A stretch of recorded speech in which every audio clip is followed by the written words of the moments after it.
vamos a recibir a nuestro siguiente invitado. Ustedes saben que la efervescencia política en este momento está en boga porque viene la decisión de cada partido en torno a sus candidaturas. Y precisamente hoy nos va a acompañar uno más de los aspirantes a diputado por parte de Morena en el 22 distrito local. Y recibimos pues, con un aplauso al profesor Salomón Beltrán Barrera. Maestro, ¿cómo te va? Muy buenas tardes. Buenas tardes, bien, buenas tardes a todos. Buenas tardes. ¿Cómo estás, profe? Muy bien, excelente, ¿sí? Excelente visitando este hermoso lugar que la verdad estamos sorprendidos porque el 2 de enero tuvimos la fortuna de estar aquí con el amigo Pedro y en la reinauguración de este importante espacio. Excelente. Excelente, ¿verdad? No, estoy sorprendido y la noticia que acabo de escuchar el día de ayer en el sentido de que va a haber una inversión mucho más importante. Sí. La verdad, qué tristeza para los igualtecos que no es un lugar que esté en Iguala, ¿no? Está en Tepecuacuilco, pero pues está muy cerquita. Afortunadamente, ¿no? Sí, a 15 minutos. Está, ¿verdad? Muy cerquita, sí. A 15 minutos. Pero, pues toma asiento, profe. Sí, como no, muchísimas gracias. Toma asiento para poder platicar contigo acerca de esta nueva participación tuya en la política, ¿no? Ahora, con miras a la posibilidad de ser el candidato de Morena al 22 distrito local, ¿verdad? Así a diputado por el 22 distrito. ¿Qué te motivó?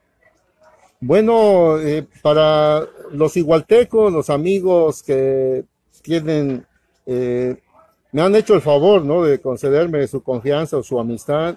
Saben que su servidor Salomón Beltrán ha sido un sueño de hace muchos años. Un sueño que desde el año 96-99 que formamos parte del honorable ayuntamiento, el primer ayuntamiento que ganó aquí la izquierda propiamente dicho en Iguala, desde ahí siguiendo la escuela de un diputado local, un parlamentario extraordinario igualteco, que es el profesor Sergio Tavira, recordarán ustedes, estuve acompañándolo en múltiples ocasiones ahí en el Congreso del Estado y notar y aprender cómo se debatía y cómo se hacía en tribuna la argumentación de tantas iniciativas, era verdaderamente extraordinario. Te estoy hablando de hace 24 años, al menos, que empecé yo a conocer esa vida parlamentaria y desde ahí, confieso que desde ahí para Salomón Beltrán siempre fue un sueño ser diputado local. Y hoy, bueno, se da esta opción que el partido Morena, digamos que abre las puertas a la ciudadanía de todos lados y bueno, decidimos a iniciativa de la Asociación de Profesionistas Ignacio Manuel Altamirano y de muchos amigos con quienes hemos compartido tanto trabajo de hace muchos años, pues obviamente que me sugirieron que era la oportunidad. Era la oportunidad y debo decir para todo el auditorio que nos ve y nos escucha, Salomón Beltrán desde el año 2017 dejamos de tener militancia política. Ese proceso electoral que se llevó a cabo en el 2018 para nosotros marcó definitivamente nuestra trayectoria política. Se llevó a cabo la definición de candidaturas en ese entonces en el Sol Azteca de una forma que nos parece que no fue la más sana, la más adecuada. Se dejaron de lado la cuestión de los perfiles profesionales, de las trayectorias políticas, y se privilegiaron sobre todo el asunto de la esposa, se privilegió el tema de los hermanos, y todo eso de tal manera que los grupos políticos pues prácticamente se apropiaron de todas las candidaturas y a los ciudadanos que tenemos o tuvimos una trayectoria de muchos años. Soy fundador de ese instituto político, desde luego. Debo decir con mucha modestia que nosotros militamos en el Partido Socialista Unificado de México, en el PMS después, y obviamente de que surgiera el mucho PRD, antes, mucho antes de eso, el PSUM, después el PMS, que finalmente fue el instituto político que le cedió su registro formal al Sol Azteca, ¿no? Y en ese sentido, Salomón, ¿por qué no nos platicas para que la gente conozca más de ti? ¿Por qué no nos platicas tu vasto currículum político para que todavía te conozcan más, sí, tomando en consideración pues, que hay nuevos electores, gente joven, desde ese entonces que participaste a la fecha. Sí, cómo no, sería extraordinario. Voy a intentar ser lo más breve posible. Empezaré diciendo que soy un profesor de profesión, profesor egresado del CREN, mi alma mater, aquí en Iguala. De ahí tuvimos la fortuna de hacer 2 licenciaturas, una licenciatura en educación primaria en la Universidad Pedagógica Nacional con sede aquí en Iguala. Posteriormente hicimos una licenciatura en educación media en la Normal Superior de Morelia, Michoacán. Iniciamos en la Ciudad de México, pero hubo una desconcentración en el año 83 y fuimos a concluir mi licenciatura en educación media a Morelia, Michoacán. Soy licenciado en educación media en el área de ciencias naturales.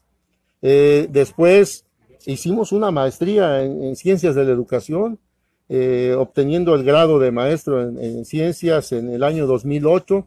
Y aparejado a esto, pues aquí en la zona norte hicimos también una vida sindical al interior del Sindicato Nacional de Trabajadores de la Educación. Fui desde primeramente un representante de escuela, después fui parte de un comité ejecutivo delegacional y fui secretario general de mi comité ejecutivo delegacional y tuve la dicha por mi trabajo y por la lucha sindical en favor de los compañeros maestros. Llegué a formar parte del comité ejecutivo de la sección 14, allá en el año 2004-2008, en ese periodo.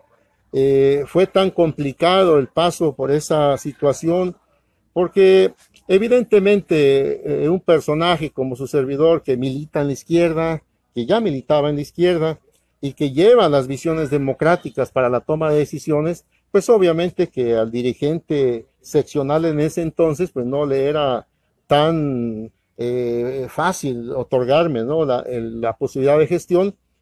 Incluso antes de que terminara mi periodo sindical, preferí mejor volver al aula a seguir dando clases, porque para mí era más importante seguir atendiendo las demandas de tantos temas que sufre el magisterio.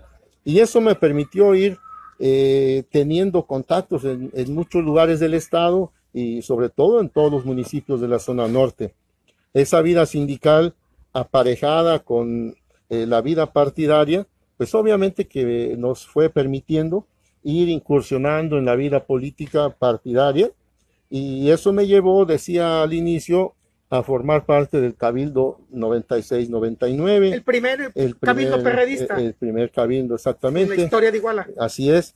Después estuve asesorando en la sindicatura en el segundo gobierno del doctor Lázaro Mazón. Estuve en la segunda sindicatura con el licenciado Gustavo Adán Tavares en ese entonces.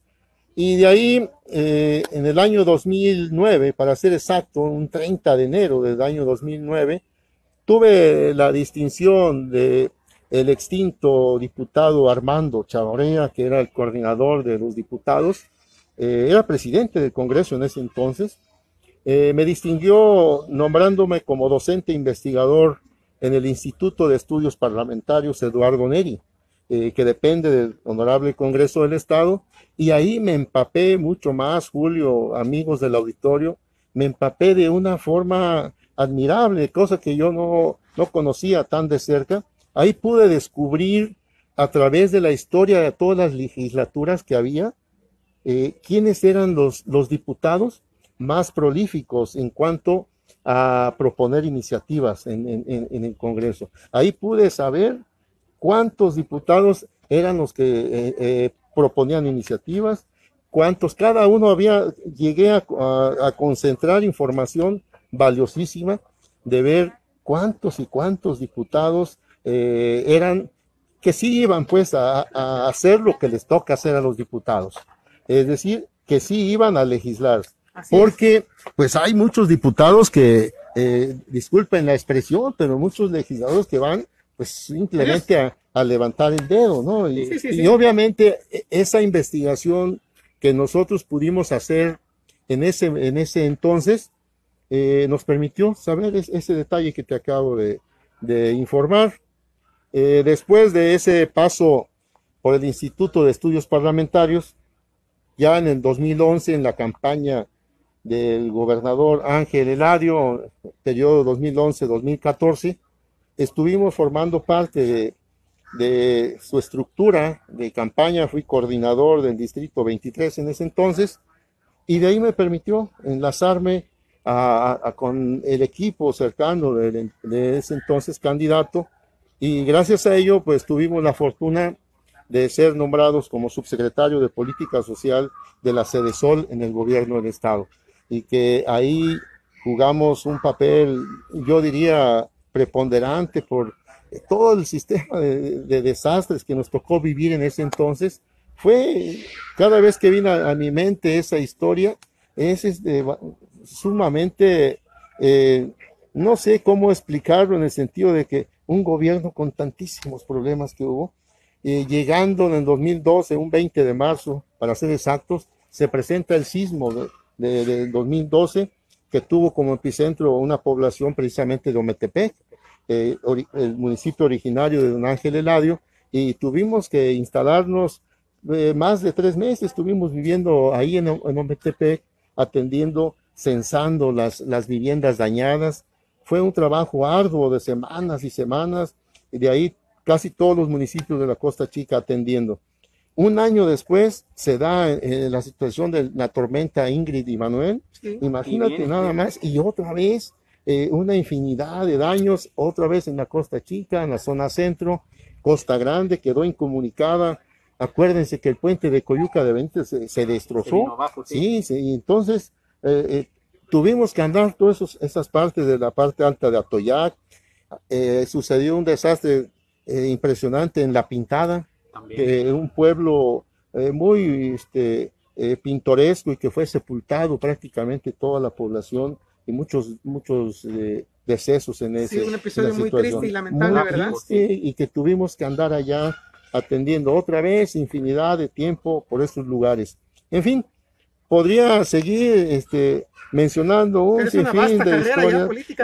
Lo digo modestamente, de verdad, creo que hoy en día un servidor posee un vasto bagaje, ¿no?, de información y de experiencia, que hoy sinceramente lo quiero poner al servicio de la ciudadanía. Lo de cuestionamiento de Sedesol, no tengo idea de lo que se refiere, porque afortunadamente su servidor, a pesar de las condiciones que pasó cuando los estudiantes de Ayotzinapa, ojalá tengan presente los que me ven y me escuchan, que en ese entonces, cuando exigían los estudiantes la salida del gobernador, incluso se quemó gran parte del Palacio de Gobierno. Sí, sí. Y cosa curiosa, de ahí de Sedesol, la oficina de su servidor, la subsecretaría, nosotros pudimos sacar intacto todos los comprobantes y absolutamente toda la documentación que aprueba, que todo el presupuesto que nosotros manejamos, como el FAP, el Fondo de Apoyo a Periodistas, como el programa de empleo temporal, nosotros tenemos, incluso seguimos manteniendo todavía las evidencias de las comprobaciones que hicimos. Yo no sé si los demás funcionarios hayan sido tan cuidadosos como su servidor, pero en el caso nuestro, sabiendo muy bien lo que esto implicaba, tenemos esa evidencia sin duda. ¿Qué le apasiona más, la docencia o la política, y por qué? Bueno, en su momento, obviamente que la máxima pasión fue la docencia, que no quepa ninguna duda. No tengo confusión en ese sentido. Es egresado del CREN, ¿verdad, Salomón? Egresado del CREN en la generación 77-81. Por cierto, les envío un gran saludo a mis compañeros integrantes de esta generación. Muchos están viviendo aquí en Iguala, son igualtecos, y seguramente algunos de ellos estarán observando este programa. También debo decir que llegué a ocupar la dirigencia sindical en todos sus niveles, precisamente por eso. Puedo decir con mucha satisfacción y modestia aparte que eso se ganó sobre todo por nuestra forma, nuestra entrega a la docencia. Tuve muchos pudiéramos decir, triunfos. Llegué a ser maestro de varios muchachos que compitieron en la Olimpiada del Conocimiento y que en la zona escolar y que fueron a competir obviamente con otras zonas escolares y que incluso hubo un caso nada más de todos los triunfos que yo obtuve en ese sentido, solo un caso fue que pudo ir a competir a nivel estatal para esa Olimpiada del Conocimiento.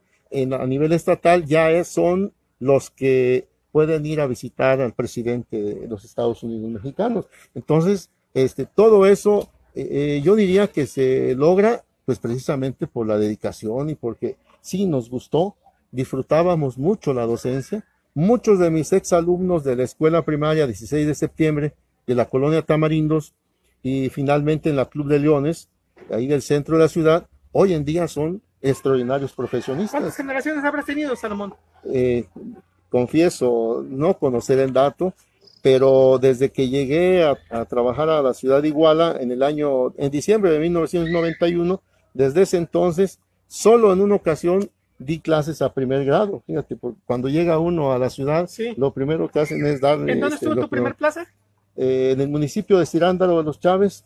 Ahí me inicié. Pero en una comunidad, ¿verdad? No, yo trabajé en una población en donde tenía que caminar casi 3 horas para llegar a la comunidad, una escuela unitaria, daba clases 6 grados, de primero a sexto grado. Imagínense nada más cómo le hacíamos. La verdad, yo mismo estoy sorprendido. Eres de la generación de mi hermana Laura, ¿verdad? De Laura Palacios, sí, de claro. Chon Soto, de Eduardo Humberto, de Idalia Minerva, exactamente de esa generación. El famoso Chuchote también, ¿no? Chucho Padilla. Lalo Arias. Eduardo Arias, sí, como no, claro, Eduardo Calentano, Arias. ¿no? Es de Arcelia, el compañero Eduardo Arias. De esa generación somos. Y yo puedo decir que somos una generación sui generis, porque algunos incluso todavía siguen laborando, todavía en este momento, muy entregados.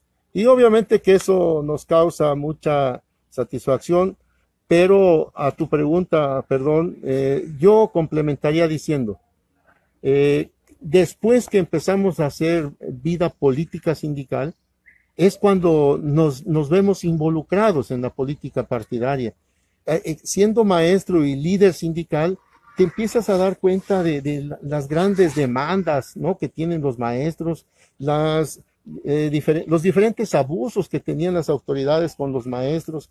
Y ¿saben qué puedo decir con enorme satisfacción? Pues que nosotros éramos la voz defensora de los oprimidos, ¿no?, de la gente que era abusada en la toma de decisiones. Y bueno, pues eso nos permitió ir avanzando y decir, fuimos sumando y sumando cada vez más. Y ahí sí parece que ya se le olvidó a muchos, ¿verdad? Sí, efectivamente. Porque eran los tiempos, ¿no?, en que salías, los mandaban a rancherías lejísimos, algunos tenían que cruzar ríos en mulas, en yeguas o en bestias, pues. Es mi caso, así lo tuve que hacer. Y te dabas cuenta, ¿no?, que otros terminando ya tenían la plaza y en la ciudad, cerquita, ¿no? Y él cómo lo hizo. Pero en ese entonces el sindicato de maestros, el famoso CENTE, estaba pero cargado, poderoso y al servicio del sistema. Bueno, creo que también ahora no hay mucha diferencia con Javier San Martín al frente del sindicato, la verdad. Aprovechando que está aquí Ismari, que es joven profesionista, algunas propuestas que tengas, Salomón, y que nos quieras dar a conocer acá. Yo sé que a algunos no les gusta, ¿cómo dicen?, desmenuzar, ¿no? Sí. Porque dicen, es que voy a dar a conocer mis propuestas, y a lo mejor otro, porque sucede, ¿eh? Sí, das a conocer uno, y al ratito ya lo está repitiendo otro, ¿no? Algunos que la verdad no tienen nada, pero bueno.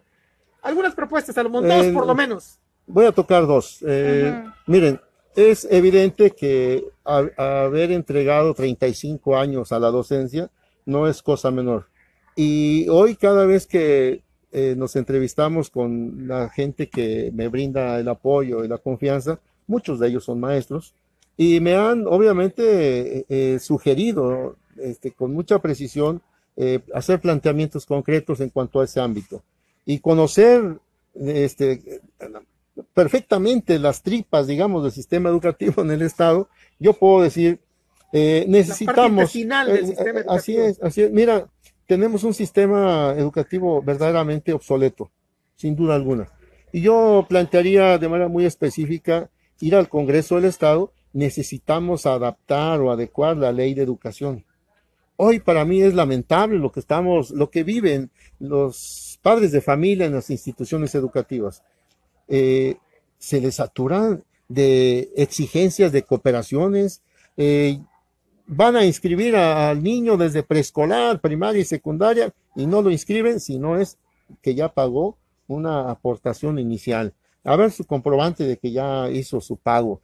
Eso es verdaderamente sorprendente que a este tiempo del siglo XXI sigamos todavía en esa circunstancia, cuando la ley de educación debe garantizar, tal como dice el artículo 3º constitucional, pues la gratuidad de la educación, sí, claro, ¿no? por supuesto. Entonces no puede ser que todavía los padres de familia sigan sacando de su bolsillo cooperaciones para mejorar los sanitarios, cooperaciones para pintar la escuela, cooperaciones para comprar material de aseo de la institución. Eso de verdad ya no tiene por qué seguir siendo esa situación.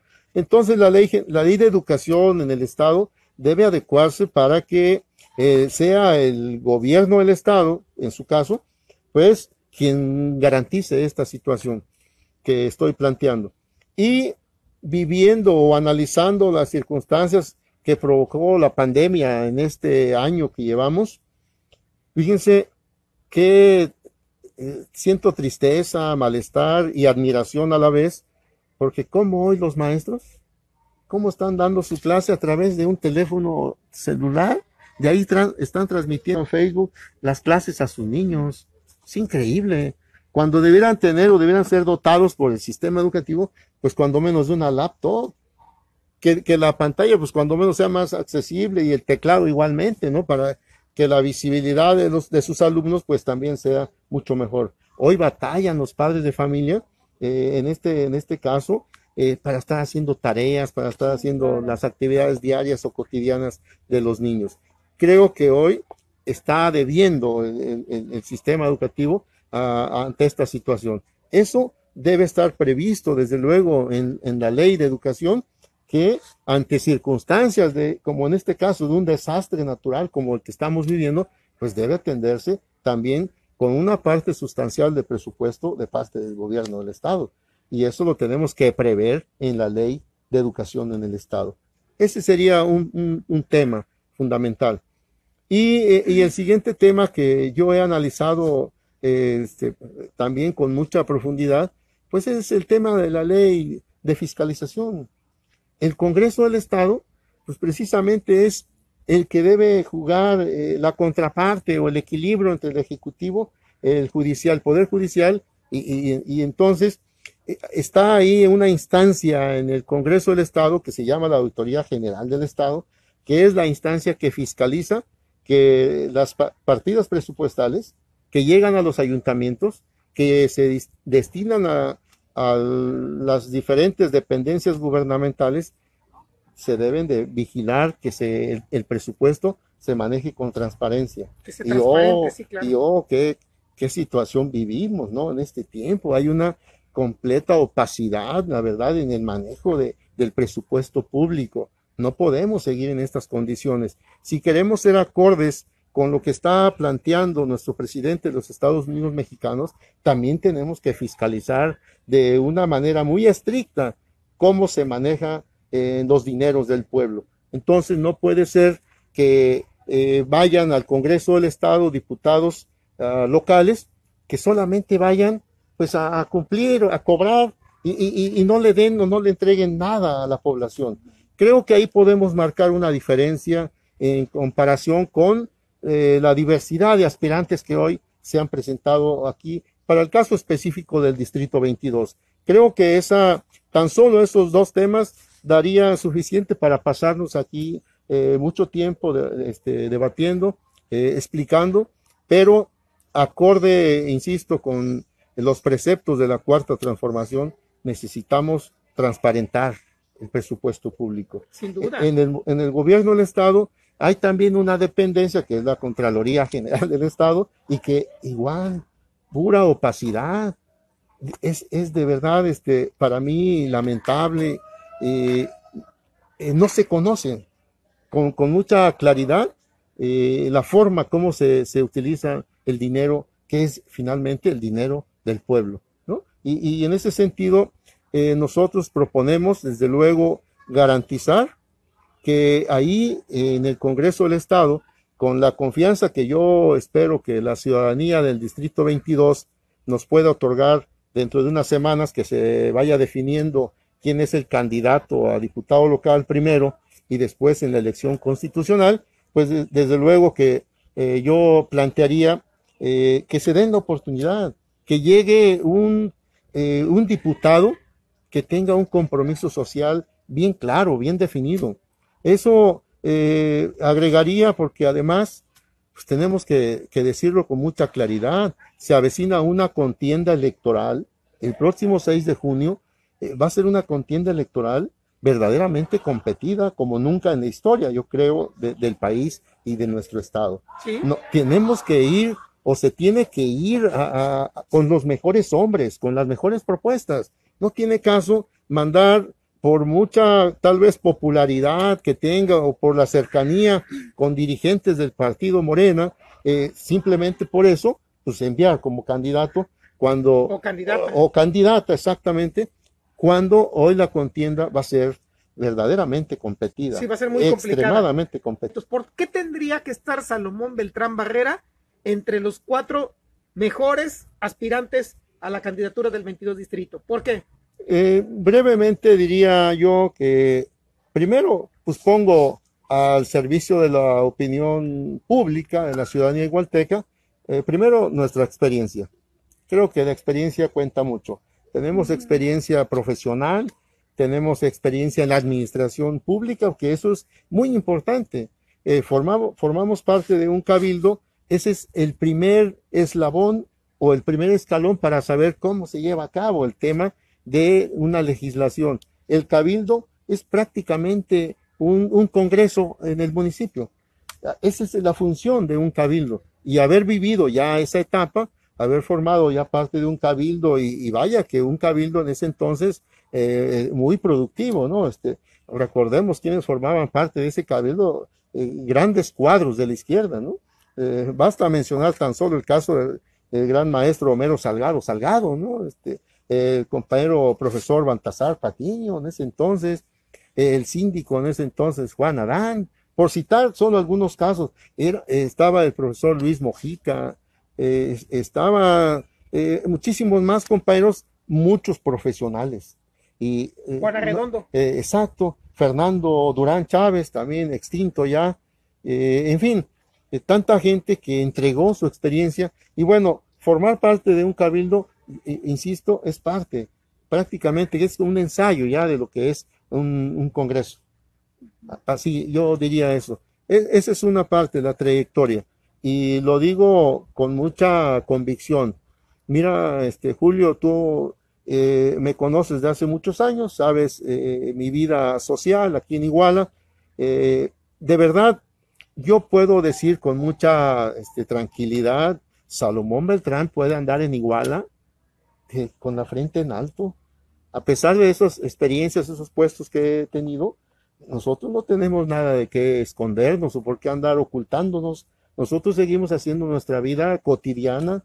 Nosotros viajamos en un taxi, nosotros nos subimos en una combi, nosotros viajamos con la familia por la ciudad, y no tenemos nada, absolutamente nada que nos lleve a tener que bajar la cerviz. Entonces, eso también juega un papel fundamental, ¿no? Consideramos que la honestidad en la forma de hacer las cosas, pues eso nos permite, mira, haber sido dirigente sindical, haber estado en la sección 14 del CENTE y haber jugado y encabezar movimientos sindicales aquí de miles de maestros, miles, nunca negociamos absolutamente nada que hoy nos pudiera señalar una autoridad, que movilizamos a 4,000 o 5,000 maestros para que Salomón Beltrán o alguien de su familia fuera beneficiado. Eso nunca sucedió y no sucederá, obviamente.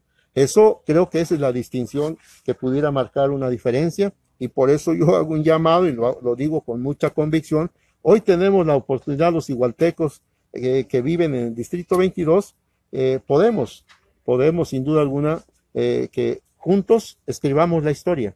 Podemos escribir juntos una nueva historia para Iguala.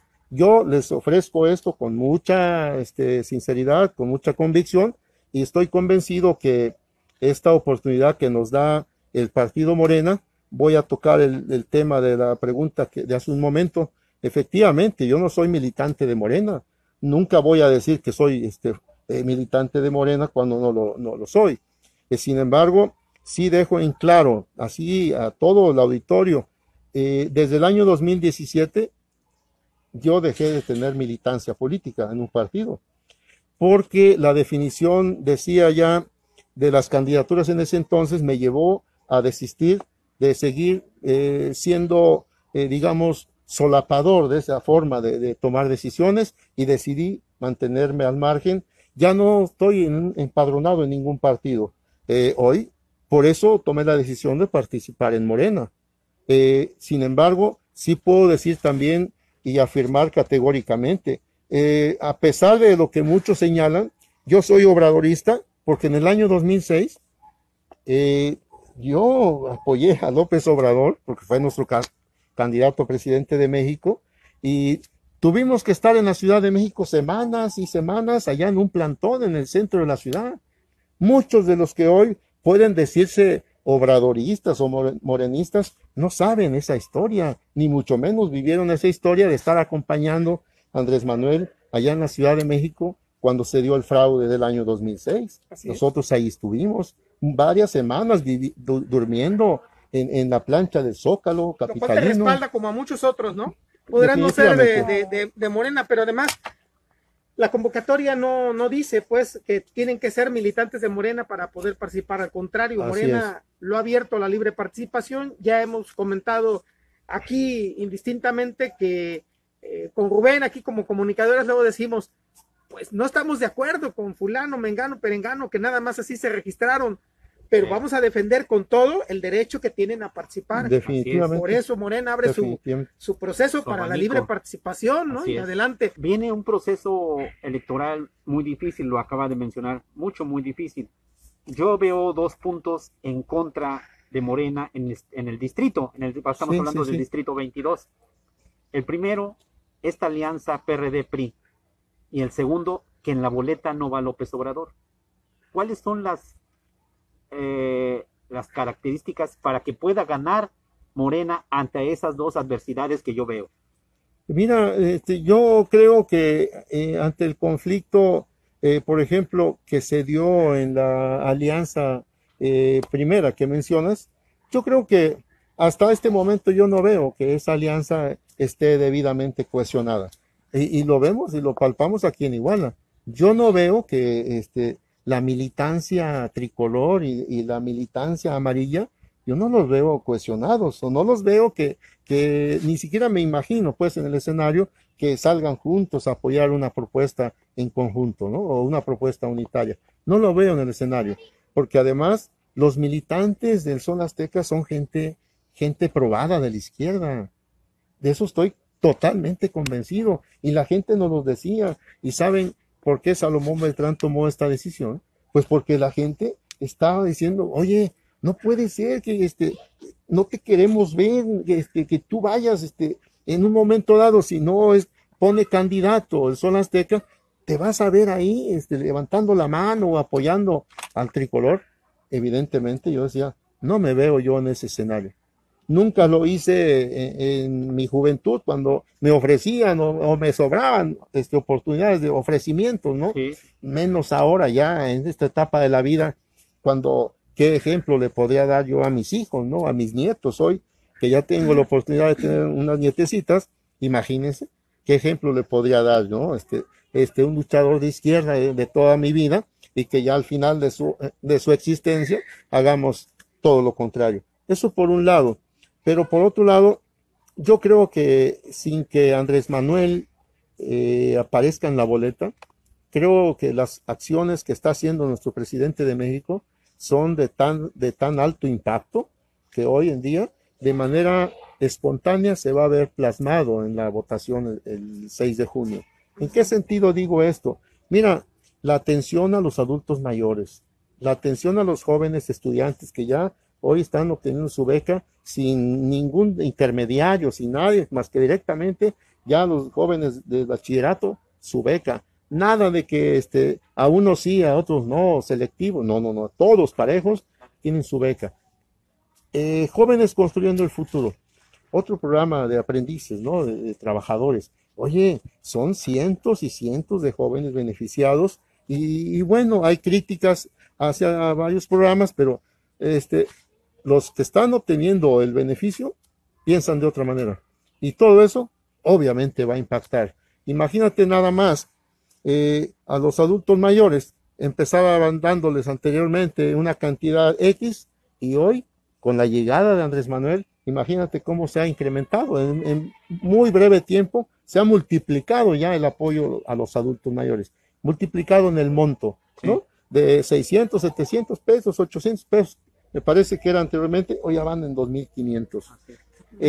Y también, en otro sentido, las becas también se incrementó el monto. Y así pudiéramos ir señalando una infinidad de cosas, pero a ver, y la clase trabajadora, los obreros que están aquí en Iguala, vean nada más cuándo se había incrementado el salario mínimo en la proporción como hoy lo hizo ya nuestro presidente. Es verdaderamente admirable. Cuando se ganaban 78, 80 pesos diarios, imagínense hasta dónde ya va hoy.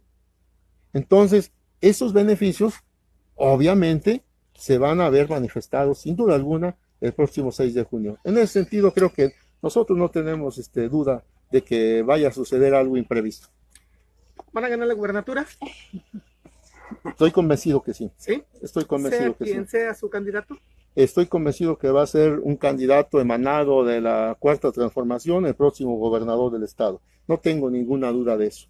¿Con qué quieres concluir? Entramos en la recta final de este programa. Bueno, haciendo una vez más la invitación a toda la ciudadanía del municipio de Iguala, solicitando desde luego su participación y solicitando que se den la oportunidad para que ustedes puedan definir al próximo candidato a diputado local por su distrito, el distrito 22. Y esa oportunidad que hoy tienen, amigos, amigas de Iguala, creo que va a ser fundamental, porque yo insistiría en algo que estoy convencido plenamente. Todos los que vivimos en el distrito 22, que vivimos en el municipio de Iguala, podemos escribir una vez más, como lo he mencionado siempre y en todos lados. Escribamos juntos la historia. Juntos podemos cambiar el escenario que hoy estamos viviendo y las experiencias que hemos vivido con muchos diputados locales y los diputados federales. Hoy démosle esa diferencia enviando a la mejor propuesta. Y pongo a su consideración su servidor como una opción que yo creo que es, si no la mejor, de las mejores que están hoy en día en la palestra. Salomón Beltrán Barrera, te vamos a brindar un fuerte aplauso, agradeciéndote que hayas estado esta tarde aquí con nosotros. Muchas gracias a todo el auditorio. Gracias, maestro, enhorabuena también. Y yo espero que esta no sea ni la primera ni la última. Claro que no. Que tengamos oportunidad de, a ver si en unos 8 días, ¿no? Y conocer más acerca de ti, de lo que estás proponiendo, ¿no? Ahora sí, más enfocado tal vez a las propuestas. Me parece bien, ¿no? Me parece bien. Por supuesto.